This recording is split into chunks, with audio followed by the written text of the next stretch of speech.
ขอบใจ FC บอสสุขุสคนเด้อที่ติดตามมาทางทีมงานน้องคุณอาเด้อขอบใจทางทีมงานเจ้าภาพเนาะที่เอิ้นไฟเชื่อ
สาวได้สิเมตตา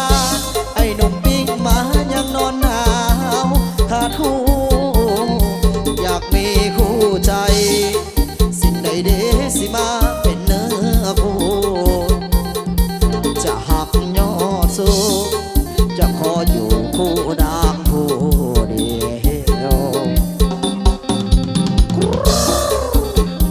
เศร้าเลยเด้อกินหมาเด้อหักสิหากินแมว